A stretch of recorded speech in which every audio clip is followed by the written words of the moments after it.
Good morning, everybody. Thank you for joining our webinar for our results for the half year ending in December. As a reminder, we have sort of three main aims as a business. The first is to bridge online to offline, which I think is becoming increasingly important. We do that by linking all the systems together through the AIR platform, and then by connecting with consumers through things like promotions, loyalty apps, subscriptions, and gift services, and we'll talk more about that. What this is enabling is businesses to be digitally enabled and data-driven, leading to one-to-one marketing, and increasingly, I think that is viewed as the holy grail. We've had a strong 6 months, I hope you'll agree, and I'm particularly pleased, and we'll talk about how it's demonstrating the benefits of our SaaS model. Trading has been strong. We've expedited the strategy across the three elements: win, transact, and deepen, and in all geographies. We continue to invest as we grow to manage the growth that we're achieving and to set ourselves up for future growth. We've had a strong position on cash, which Lucy will talk more about. Post-period, we announced 2 further wins in the US, which I think is evident that the new business pipeline is strong, and indeed it's at record levels. Just talking about the market a bit, I touched on this.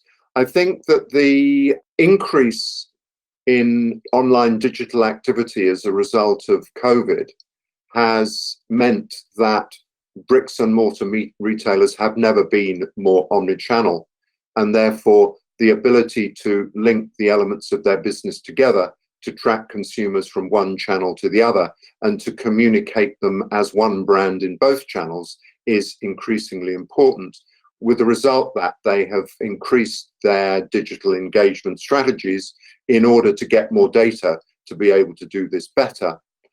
The ultimate aim in this, and increasingly amounts are written about the fact that if you really want to do this well, effectively and cost effectively, you need to move from segmentation to personalization, and that is where Eagle Eye comes in. Just as a reminder, in order to have a strong digital engagement strategy, as a business, you need good data. You need the ability to transact the next best message or the next best offer from that data layer through to the consumer, and you need a great customer experience. Our place is in the transaction layer, working for major clients with data business partners and with normally their chosen customer experience. We are the leading player in the world for enterprise transaction in terms of our ability to personalize and the speed and security of our system's ability to do that in real time. I've started to describe us as the retail nervous system.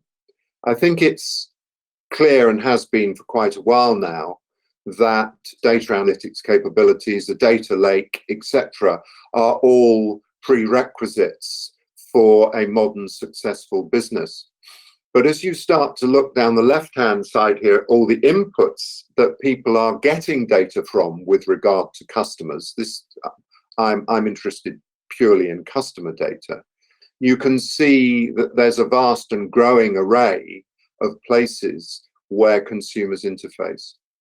That's very complicated if that is fed straight into the brain. It's just sort of an overload point. So what we do is we act as a nervous system. We correlate all of that. We pass it through against an identity. The brain is then able to run its analytics and work out what the next best message and the next best offer and the next best time to send that message is. It then passes it back to us. We then have the ability to send that out through the many and increasing output platforms that are being developed, and rinse and repeat. As I say, I think this significantly simplifies the operation for a retailer and enables them to order the data better for the brain and to more readily have a single customer view.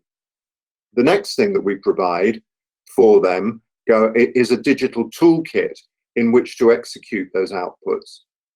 So if you look at the platform, we enable people to give coupons, to run loyalty schemes, to run coalition schemes, to have affiliations with charity, to have personalized triggers, to have gamified boosters to continuity, to run subscriptions, and more latterly, we've been developing a methodology to do it for Asda, which they believe suits their discounter profile, and also for deepening loyalty through prep perks. So it's a rich tool set that runs off that one platform.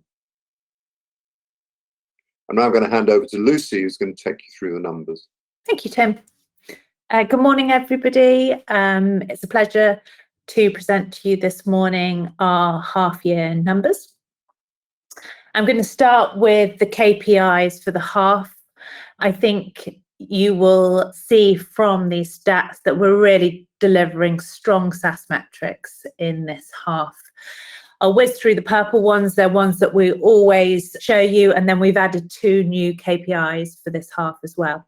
So revenue growth of 40%, strong recurring revenue at 76%, adjusted EBITDA moving forward quite considerably at 3.1 million, which is a margin of 20%. Our churn remains incredibly low. Net cash position at the half's end was 1.8 million, just 0.1, half 121. And we delivered our first maiden profit after tax at 0.6 million at the end of the half. The green KPIs below, ARR and NRR, are new to the dashboard. ARR really stepping up in terms of its growth number. So 18.9 million at the half, a 45% growth. I think that gives us more certainty and surety about the numbers going forward. Strong NRR at 130%, again, a step up from just over 100 at half 121. I think that for us really demonstrates the deepened capability of the business, where we've seen post-COVID a lot of our existing clients growing through both doing more transactions, but also taking more capability from us as well. So a really strong set of KPIs for the first half. This next slide is showing us revenue split by business model, just starting by the graph on the right-hand side.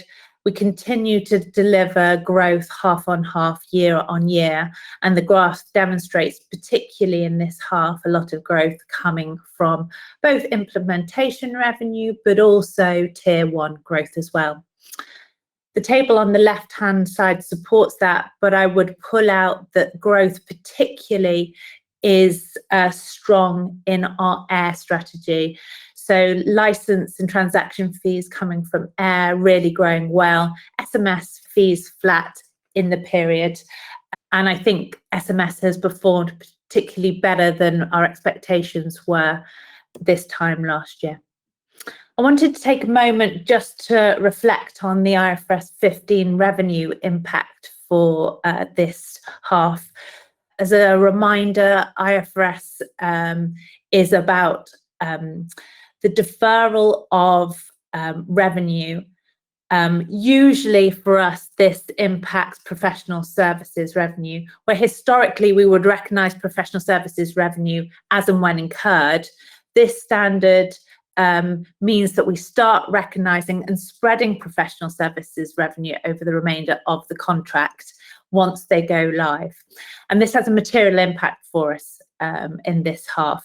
The numbers, if you had excluded IFRS 15 treatment for professional services in this period, would have grown by 79%. The reported numbers grew by 26%, in the main due to the difference in the treatment of Woolworths. So this is illustrating to us really that there's future revenue still to come that is materially impacting these numbers. So 1.8 million sits on the balance sheet at the end of the half in relation to future period. So our numbers would be actually a step up from the ones that we've reported today if we were following the old standard. This slide shows the redemption volumes. Strong growth in redemptions and interactions, growing by 40% in line with the top line, driven, as you see on the right-hand side, predominantly by loyalty as our big tier ones move to the next stage of their client cycle, particularly Woolworths in this period. Promotions has benefited from the bounce back following COVID, and a bit of seasonality around gift as well at the back end of the year, both from Black Friday and Christmas trading. So redemptions and interactions going absolutely in the right direction as we would expect. A moment on the income statement. We've talked about the top line growth, which has grown from the momentum that we had in Q4 21, which was 27% revenue growth. Our gross margin has moved forward a couple of percentage points to 93% because of that mix of air and SMS, air being the dominant factor. Our net operating expenses have increased by 41%, so slightly below our gross profit growth. It's worth pulling out on the net expenses the two key areas really in terms of movement in cost. One, in staff costs. As you'll remember, staff costs are a big chunk of our operating expenses, just below 60%. They grew by 34%. IT and infrastructure costs, though, grew by a little bit more, so 46%. That represents the investment in our new geographies as we bring on these big clients, as you will have noted. We've had two big new wins in the US, of which that growth in infrastructure points to that. And we'll see operational leverage coming from that in future periods. We still continue to invest in the product, 2.4 million in the first half of which has been capitalised, a slight step up from where we were in half 121. Adjusted EBITDA profit of 3.1 million, a step up of 50%. And worth highlighting then in terms of further down the P&L, profit after tax of 0.6 million was our maiden profit after tax number. So I think in terms of the P&L, all things going in the right direction. It's worth mentioning in the second half, we will continue to invest, especially given the wins that we've seen in the first half, predominantly again driven by people and infrastructure. This is the net cash bridge. I won't go through the reconciliation, but I think it is worth pulling out that cash generative in half one, we ended the period at 1.8 million. We had 1 million cash inflow compared to an outflow of 1.4 million in the first half. At the back end of last calendar year, we secured the new facility with SVB, so switching from Barclays to SVB, of which we've signed up to a 5 million facility with a 2.5 million accordion. So I think that and the cash means that we're in a strong position, especially given sort of the uncertainties in the world right now. I'll hand back to Tim for an update on the strategy. Thanks, Lucy. So just as a reminder then, our strategy is to win new customers, get them transacting on the platform, and then to deepen them with more transactions and additional products from the portfolio I showed you earlier. We continue to develop new products, principally with them, to meet their marketing needs, to take those two elements into new geographies, and to run the business in this better, simpler, cheaper way so that we can keep delivering gradually increasing EBITDA margin whilst investing for growth. In terms of win and transact, I think we've had a strong period. You can see the logos there, including Giant Eagle post the half, and also the announcement of the win with Neptune, of one of the largest national US grocers. And then from the previous period's pipeline, and this is one of the reasons why the NRR is growing so strongly, you can see that names that you've seen before are moving more deeply into the transaction phase. And there's a bit more color on that. So Pret The subscription service has, I think, been a big success for them, with over 1 million redemptions a week. And they're now looking to take that more broadly to develop a data-driven loyalty program, which enables them to drive visits and drive spend per visit. Asda, having moved from Walmart ownership, has decided to enter the world of loyalty, and we are running that trial for them, which is progressing well. And Liberty have introduced an interesting program where you get a box of beauty goodies against a subscription on a regular basis. We've made good progress in North America, and it's the largest market for this type of promotion in the world. The existing relationships are developing well. We were delighted to renew the Loblaw contract for a further 3 years, which includes the adoption of the PC Optimum Loblaw scheme into 2,000 SO fuel stations and the rollout internationally, but in this case to the US, of Pret subscriptions. I've talked about the wins at our third and fourth client, and I'll come on to that a bit more on that in a second. One of those wins was won organically through our own devices, and the other was one with Neptune Retail Solutions. And I just wanted to talk to you a little bit about that. If you look at this, the win opportunity block in the middle there, Neptune have a relationship with 120 US retailers covering in excess of 40,000 outlets. They then acquire the right to broker media to the CPGs, illustrated, some of them illustrated there on the left. That is principally an analog business, well, almost exclusively. 2 of those 120 clients are in the top box, and there they have bought their digital services. Now, the way the digital services work is either they get the contracts get passed directly through to us, and we execute the coupons through those many issuance channels that we've talked to you before, which are then redeemed in one of the many touch points. An added value version of that service is that it gets passed through data science, it gets more targeted, which is a more added value service. They charge the CPGs more for it, then gets passed to us, and we then execute. The point really of this slide is to show the richness of relationships that Neptune have and the great opportunity that this relationship represents for us going forward. Just to touch on ESG, I think our governance framework is strong, and if you have any questions about that, we can handle those later. Our environmental footprint is low, but we're doing the right things in that space to offset our travel, etc. I think perhaps a standout point there is this thing. We have decided that we will be a virtual first business. And I think we've got confidence in doing that because of the last 2 years, and it literally is 2 years. This meeting 2 years ago was, I think, almost the first lockdown meeting and one of the first lockdown results presentations. But that combined with the fact that we generally are, I think we have people in 17 locations now. So the idea that we can get people from Melbourne, Toronto, Georgia, London, Manchester, etc., into one place, the only way we can do that is virtually.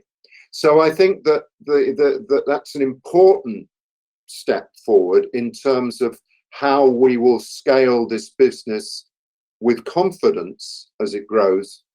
And then I'd like to just take a little bit of time to talk about the social element. I think that from an ESG point of view, the social element is where we can really stand out.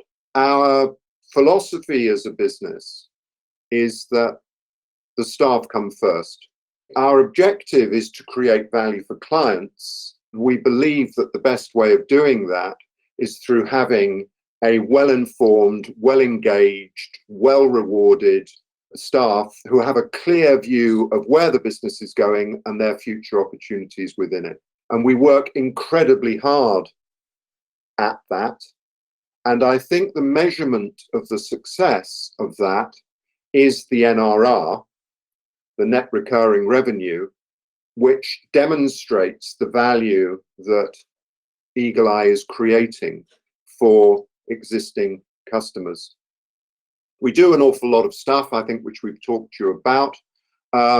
One thing we're doing at the moment, which is quite fun, and this is why you've got this picture of all these people doing activities, is we are in the process of virtually covering some 12,500 miles, covering 52 cities around the world, to raise money for our charity of the year.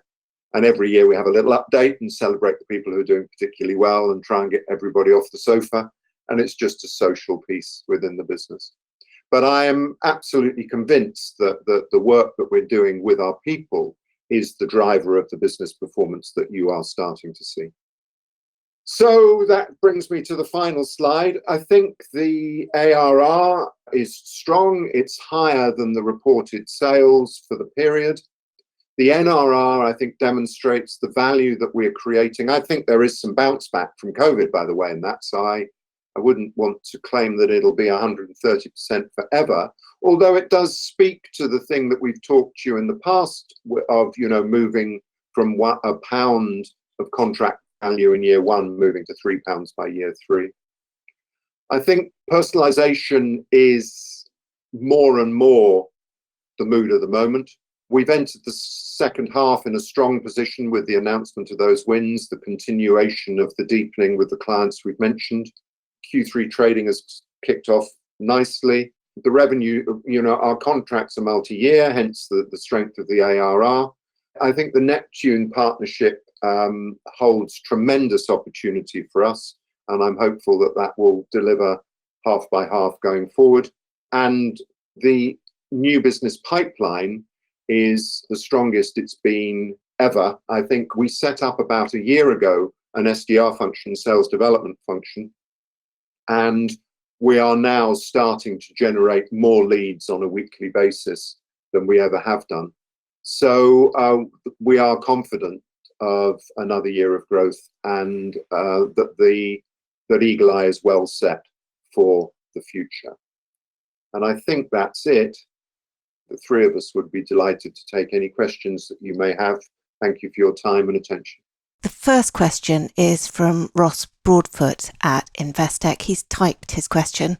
Looking at the Neptune partnership and going direct as exemplified by Giant Eagle, should we be expecting more direct deals, or does the acquisition not matter? I don't think it matters. I suppose the important point to make is that we are doing slightly different things through the different routes. On the slide that I showed you, through the Neptune partnership, what we are enabling is the opening up of digital channels to create a marketing stream and a revenue stream for the retailers, for the CPGs to do their marketing. In the direct approach, what we're usually doing is enabling people to run an all singing, all dancing loyalty scheme, which may well have personalized promotions as a part of it. So we are actually selling slightly different products. And it's conceivable, although we haven't got it yet. I think actually, if you take the SEG example, in fact, SEG is a hybrid. We do both for them.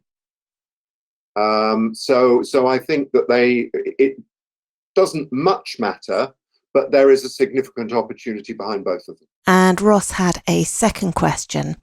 In terms of deepen, how much scope is there for further expansion of your offering rather than transaction ramp up to those recent new wins? Significant, I would say. I think that basically what we do at the moment is we prosecute one methodology in many different ways. And what that methodology is, you capture data about a consumer, and then against a predetermined timetable, you send them the best offers you can. I think one of the big opportunities we see is for what we call marketing in the moment, which is rather than sending this stuff out, here are your 10 offers, they come every Thursday at 6 o'clock, to actually start sending things out driven by different triggers, more real time, reflecting what you're actually doing at the time. Nobody's really doing that yet. Certainly not in the omni-channel world. They clearly do it in the digital world. So that, I think, is one example of the opportunity for our technology to significantly expand how digital marketing is done. So I would say we're a long way from being finished. Thank you. And a question from Andy Darley at FinCap. Your success in North America seems to have begun with Loblaws, and then you've gained increasing brand recognition. What other territories do you have a beachhead in to develop a similar set of opportunities? It's a very good question.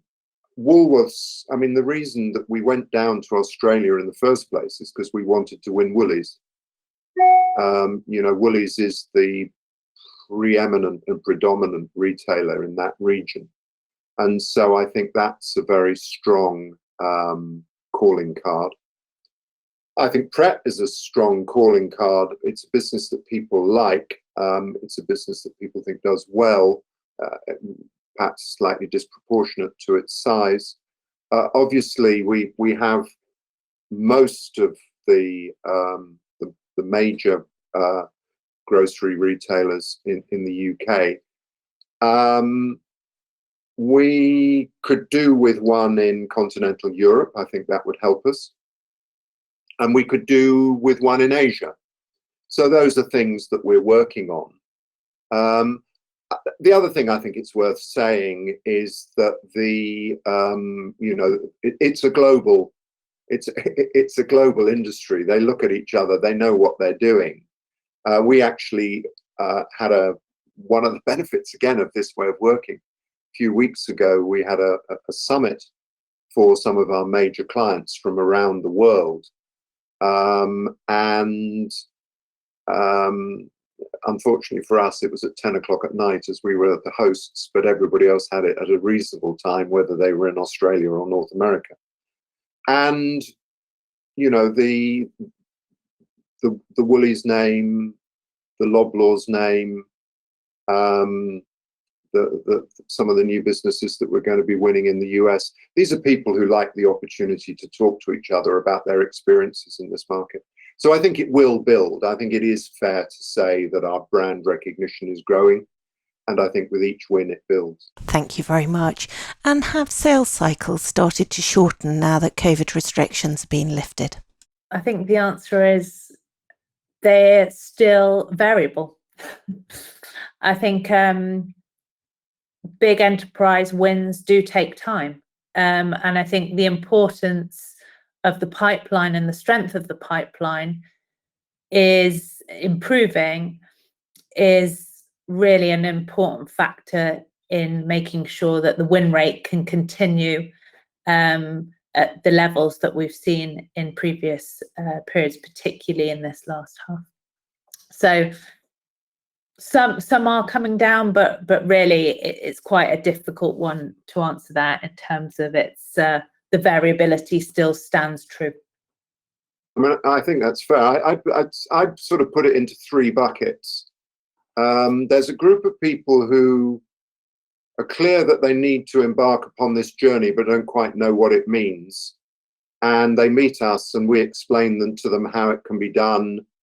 And they say, are you sure? Can't somebody else do it? And that will take many, many months. There's another group of people who are clear what they want to do, and then they're trying to find people to do it. That is faster.